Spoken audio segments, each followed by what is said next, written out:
All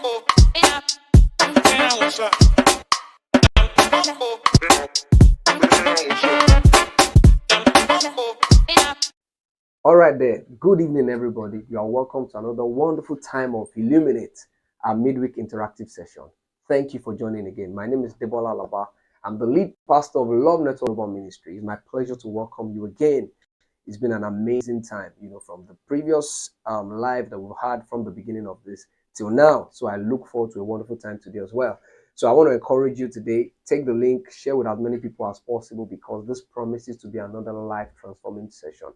Then there's another link, the anonymous link just right down there. So pick it so you can ask your questions. There are a couple of questions that people are asking, and we're just going to start with, them as they come in today. So let's just get right into it. But don't forget, every 6:30 Wednesday like this on all of the platforms on Mixlr, YouTube, Facebook, and Instagram. So we are live, and then everyone can connect everywhere. So we're just going to get right into the question today.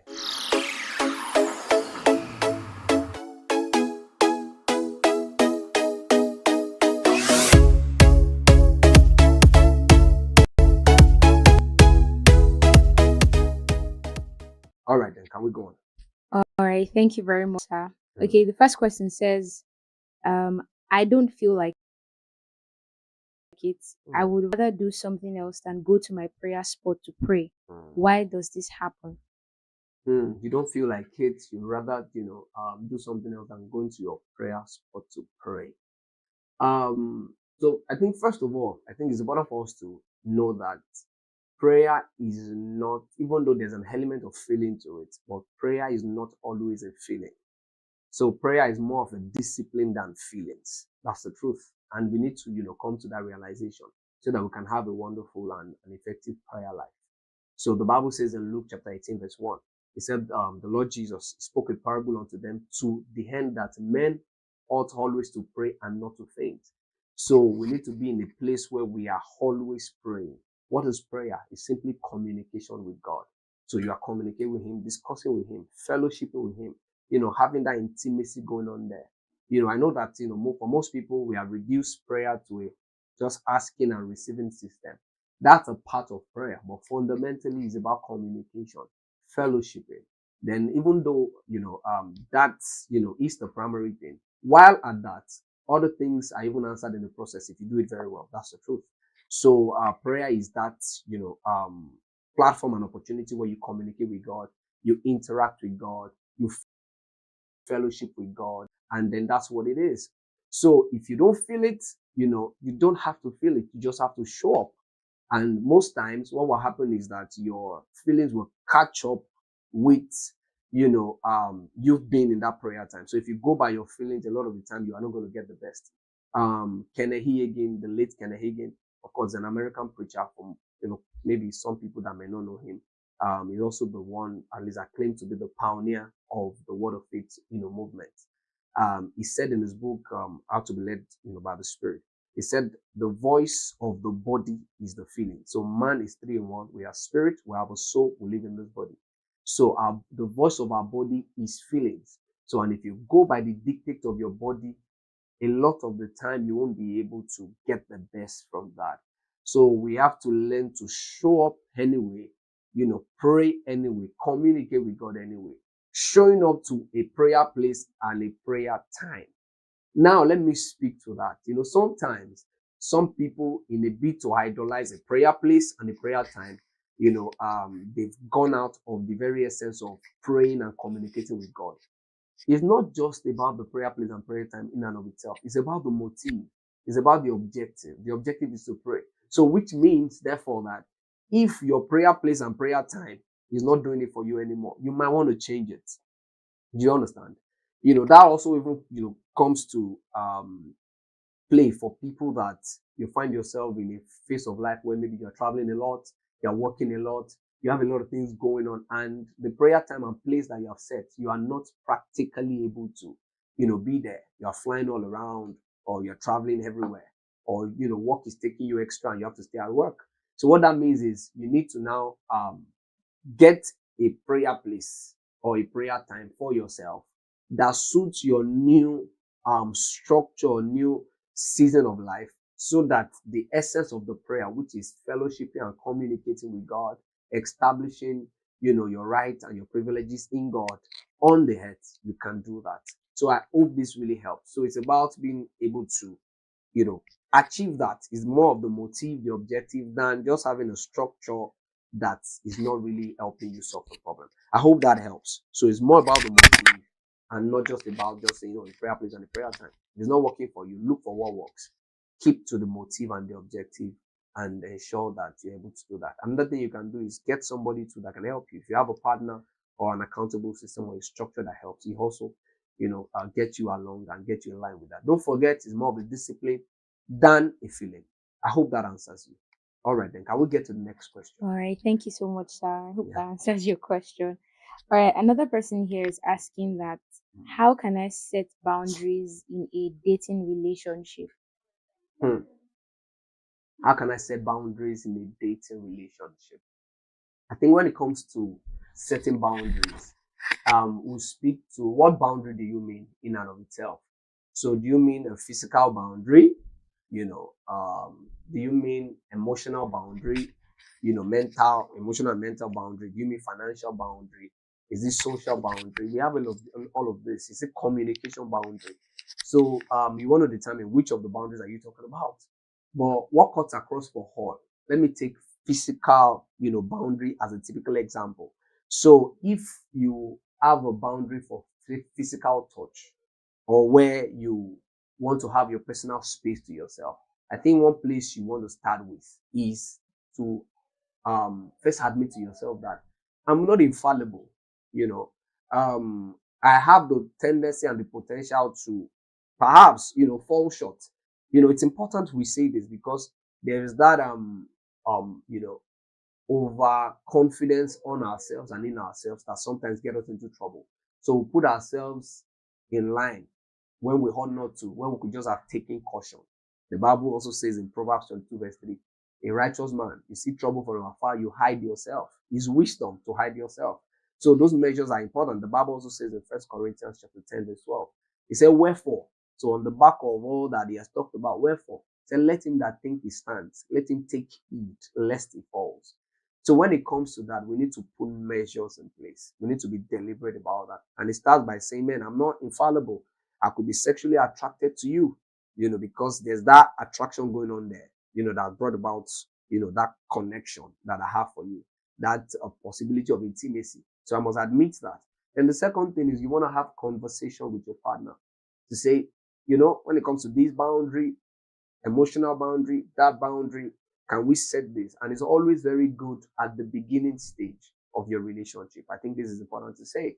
So, for example, when it comes to emotional or mental boundary or communication boundary, I tell people, and of course, it depends on what your opinion is on this. I see people trying to say, oh, I get into a relationship and I'm asking my partner, so can you tell me about your past? I want to know everything. Let's know everything so that, we go on a new slate and all that. Either ways, I think that's, that could go either way. I might have my personal opinion on that. Because I've seen situations where you see somebody that had the conversation and they were like, okay, that's fine. It's past. Let's go on and let's start on a fresh slate. But there are some other people where the fact that they had the conversation, actually ended the relationship there and then. Some people, it didn't end the relationship there and then. It was as they went on in the relationship and things started to happen or unfold, they were tracing it back to, is it because of this? Is it because of that? So for you, I think you want to tread carefully when it comes to this.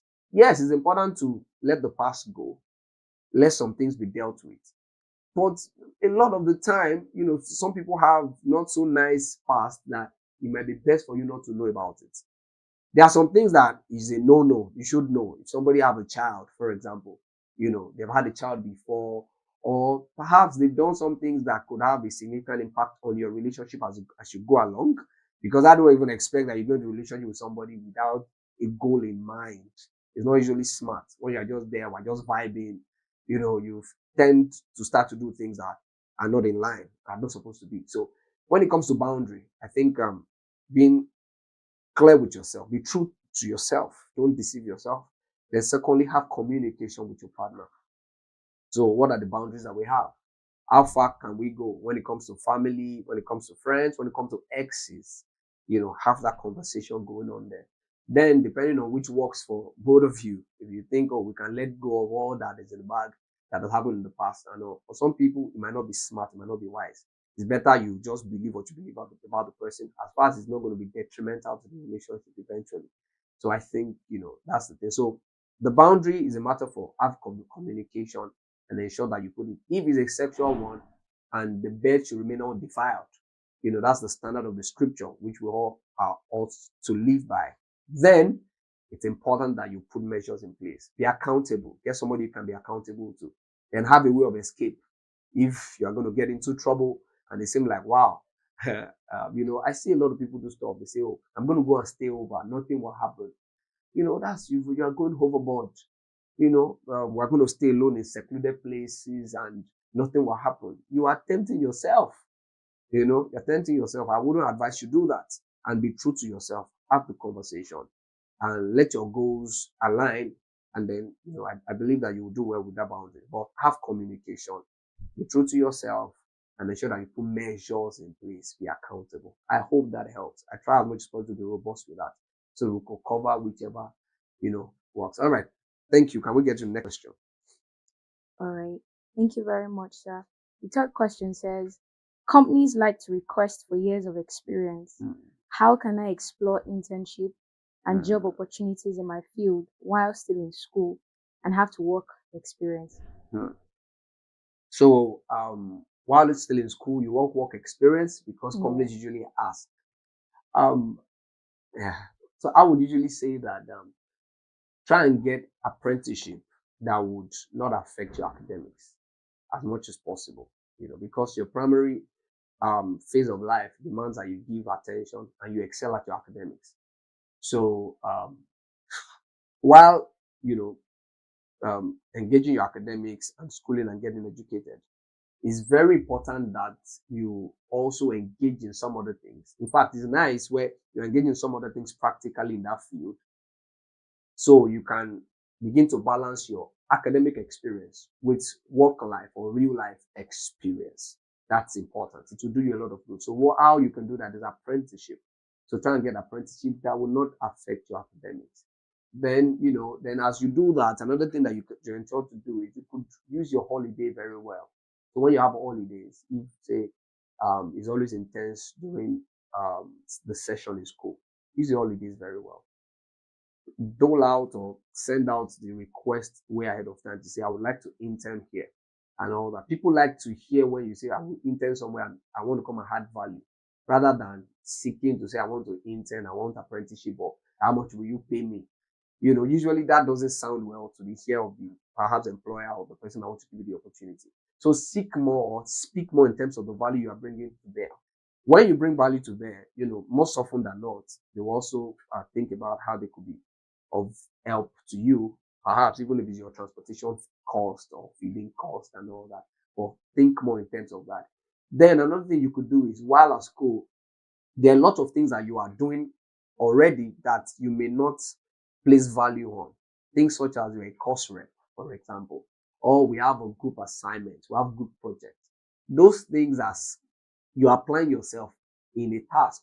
So you need to be able to intelligibly, put that together, frame it together, archive them. And those are the things that can be present in your CV, your curriculum vitae, so that, when you are sending out your resume, they can know that, oh, you have applied yourself in this area, in that area before now. And of course, they could, that could suffice if it's work experience you are looking for because they asked for it. So I think that really can work. I hope that helps. So just to reiterate again, ensure that you get apprenticeship that will not affect your academics, maximize your break very well.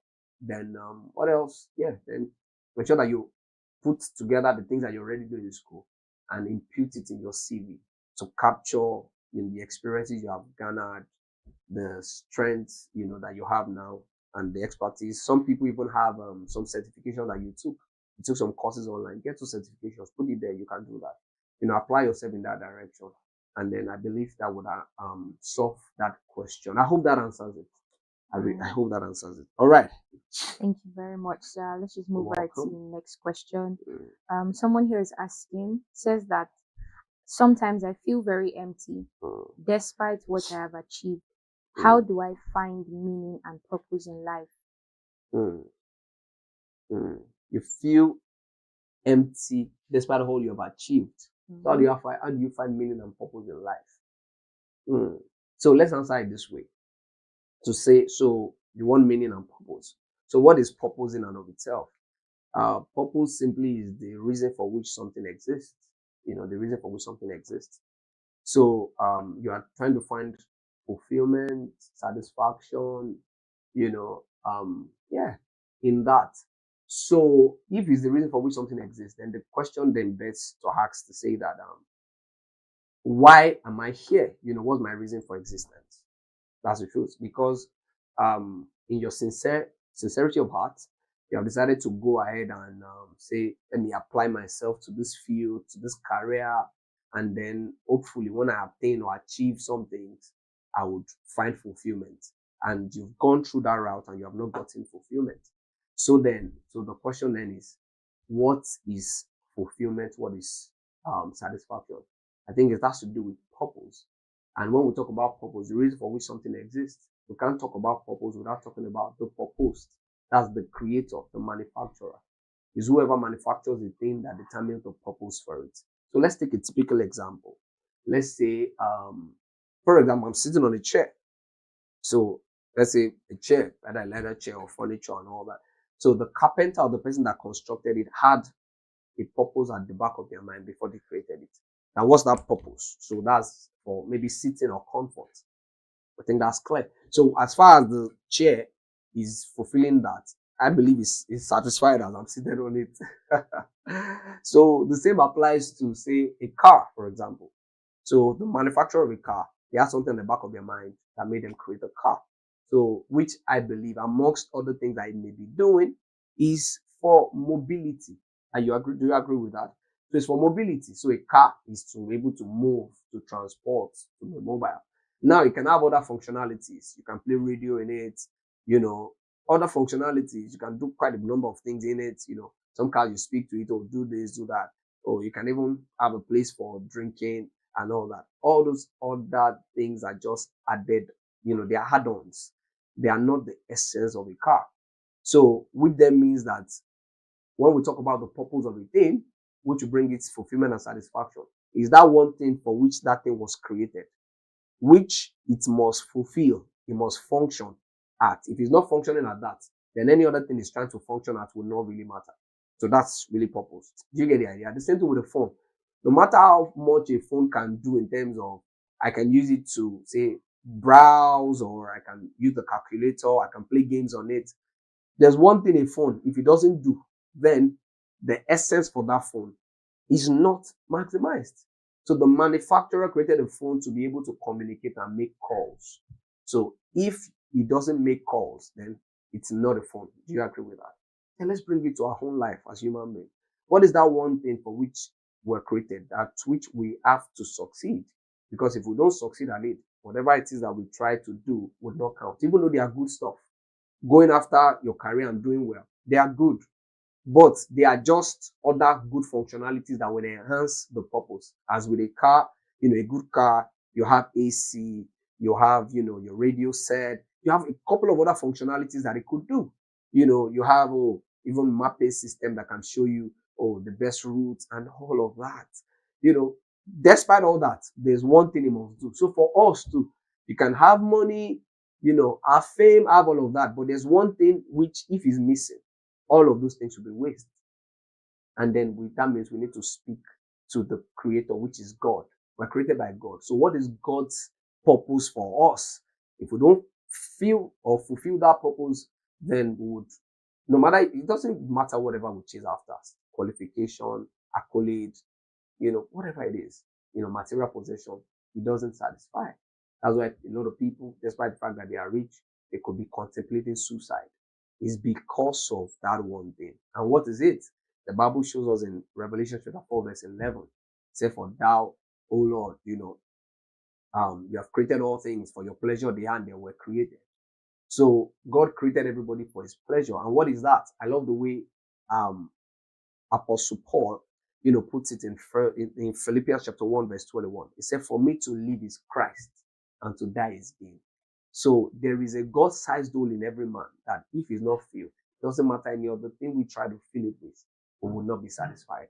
And that is because we are created for God. We are created for Christ, for his purpose. We are created for his delight. We are created to serve God and to serve God through humanity. You get, so being valuable to humanity, serving humanity.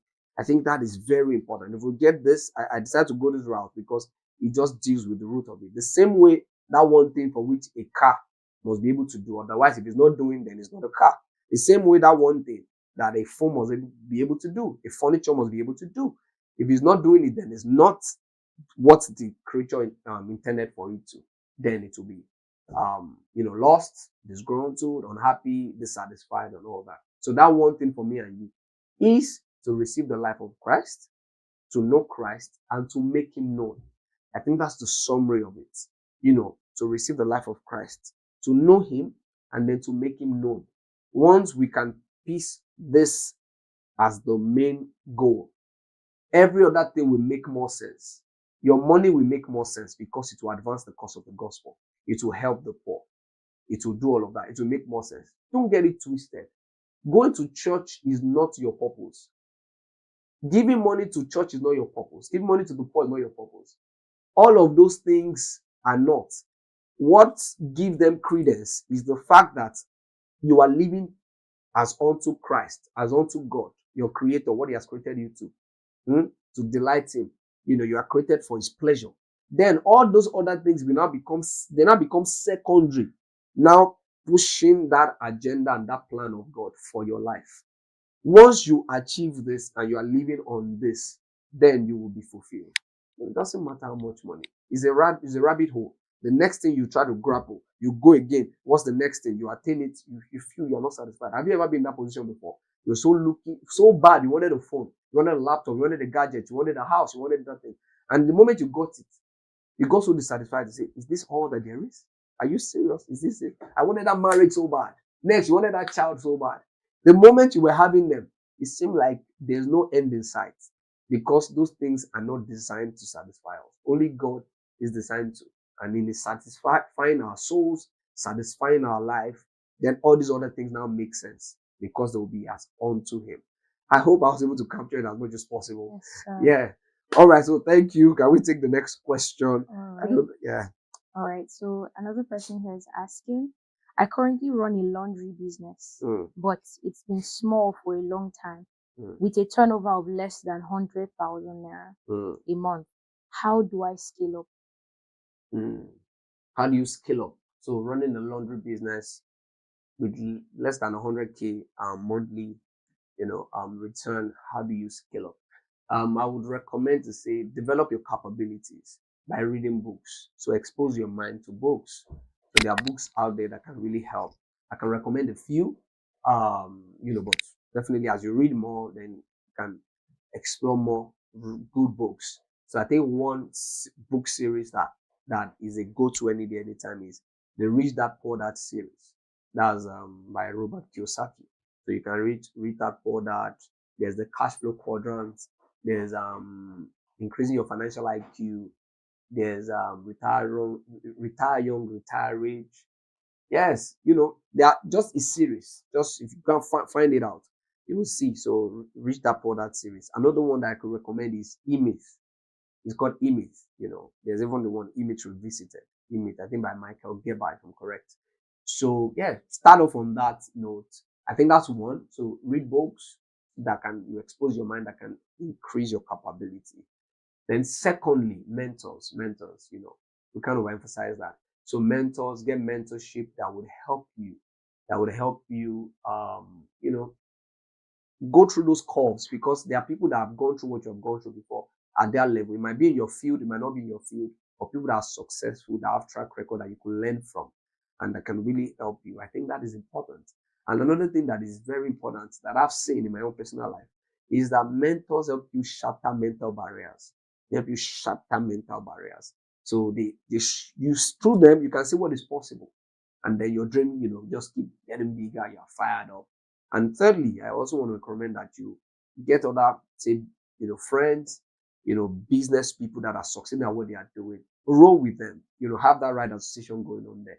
Then I believe that will help you. So the first one, books, relevant books, mentorship, then relationships, go out there, and connect to people that are operating in your space. Find out the people that are doing the first 1% or 5% of your field that are doing very well. Find out what they are doing, what are they doing better, then so that you can identify what they are doing that you are not doing or you don't know yet, or then as well, that you could just start from your own level and take it off from there. I hope this helps. So I think that's going to be the last question for today. I want to really thank you for joining Illuminate, our interactive midweek session today. I believe it was really helpful and insightful for you. I want to encourage that you take the link and share with as many people as possible. I'm very sure as we're answering those questions, some of you saw that, oh, this person needs this. Oh, this was helpful for me. It's helpful for that person. So just be your brother's keeper and your sister's keeper. Just share with them. And don't forget, use the link as well. You're going to stay anonymous. We won't know it was you or it's you that is asking the question. And don't also forget to subscribe, like, share. So that way, the algorithms, can help to make it possible for more people to see it. At least that's the least you could do. So thank you so very much for joining. And for people that have joined us for the first time, I want to thank you for joining. And people that have been joining and you've been riding with us, is only going to get better. Thank you so very much. On behalf of myself here and the people with me at the studio, can we appreciate them? All right. Thank you so much. See you next week. God bless you. Bye for now.